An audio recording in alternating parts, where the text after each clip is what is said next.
What's up, everybody? Welcome back to the Sports Networker this week. I am your host, Sean Hand, aka the Awkward Networker. It's been a huge week in sports, so I'm really excited to recap all of it for you in a short time frame so that you have all the information you need to talk sports this week.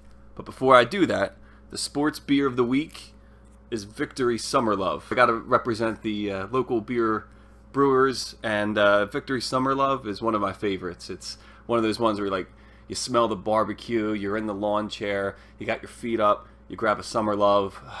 That's summer. That's just summer to me. So here, go grab yourself some Summer Love, and here's this week's sports update. All right, so let's start with the NBA. So LeBron and the Cavs were facing the Golden State Warriors, and they got swept this week.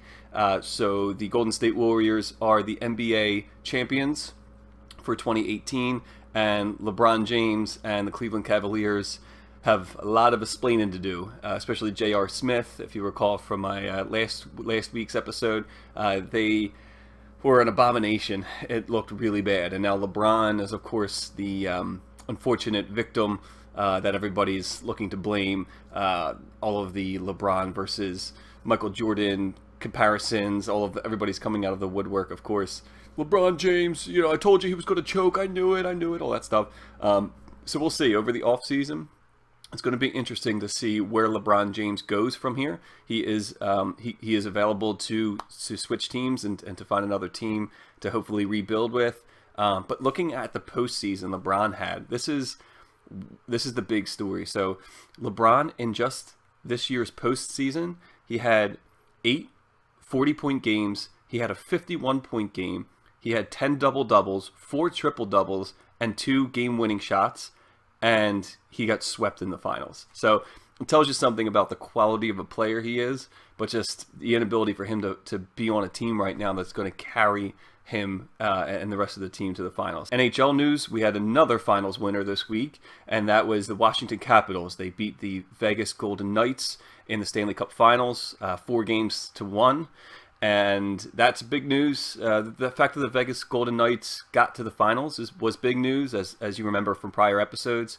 But for Alexander Ovechkin, this was for the Capitals. This is their first Stanley Cup Final win.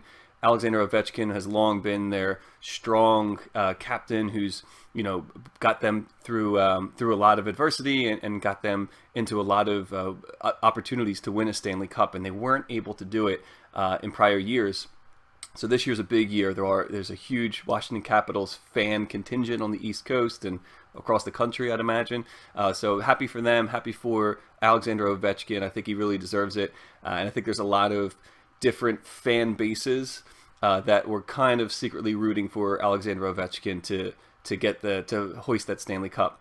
But there was another headline as well. There was during the celebration, as is pretty typical, as a standard, the Washington Capitals would, the captain would hoist the Stanley Cup, and they kind of parade around the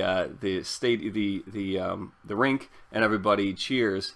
And there was one fan in particular that was more excited than the rest of them, and showed her excitement, and basically took the whole team off guard. So if maybe not suitable for work, but if you're looking for a good laugh, just Google Washington Capitals fan, and I'm sure you'll see something. But it was a really funny moment. But it's classic, just sports fandom, where everybody has been waiting for their team to win the finals, and when they do, everybody goes nuts, and it's just such a great feeling.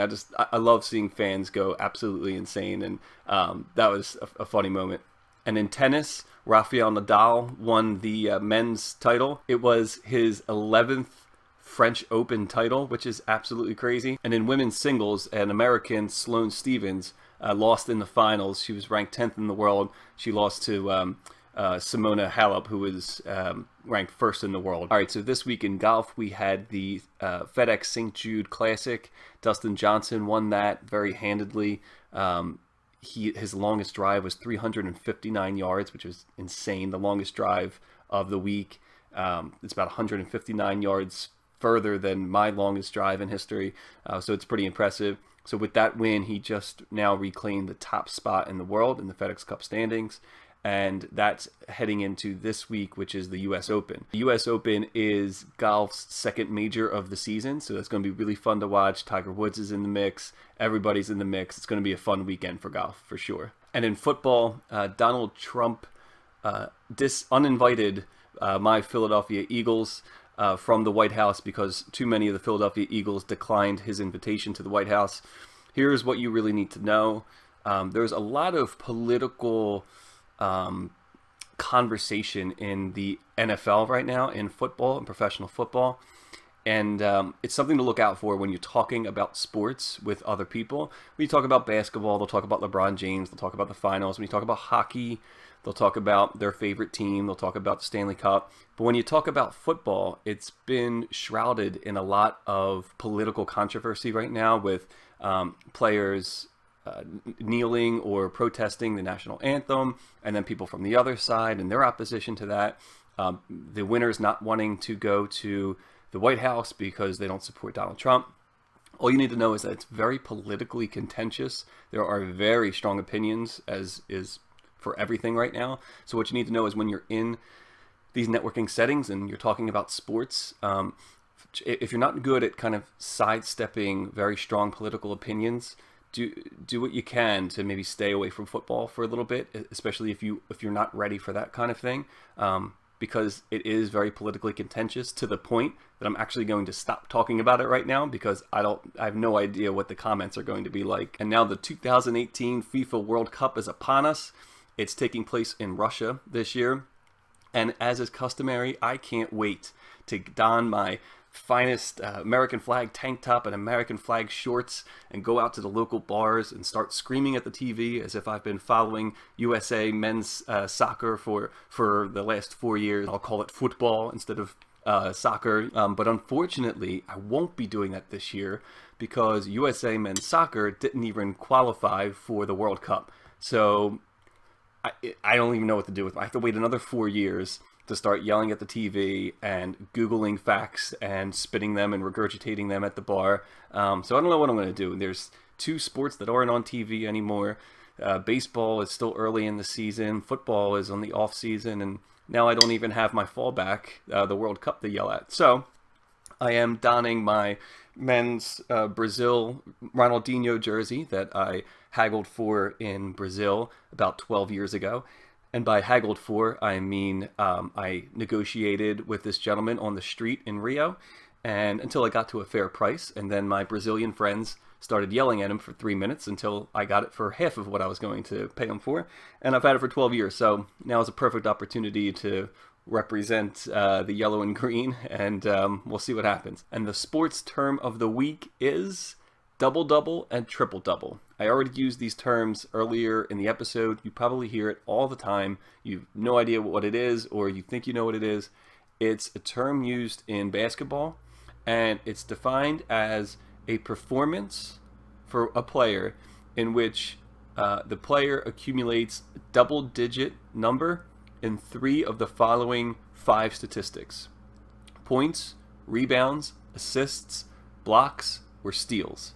If a player gets double digits, so 10 or more, of any of those 5 statistics, points, rebounds, assists, blocks, and steals, any 3 of those, they have double digits in one game, that's called a triple-double.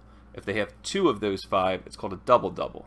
Now, here's the more experienced statistic that most people won't know. If there's 5 categories, then is it possible to get a quadruple-double? It is possible to get a quadruple-double or a quintuple-double, whatever the hell that's called. But since I was born in 1987, only 2 NBA players have ever recorded a quadruple-double: Hakeem Olajuwon in 1990 and David Robinson in 1994. He was the last person to record a quadruple-double. All right, so that's it for this week's Sports Networker update. I hope I gave you all of the information you need to discuss sports in networking settings this week. Don't forget to go out and get yourself a Victory Summer Love Ale, and I hope you enjoy the rest of the summer. I will talk to you soon. Thanks again.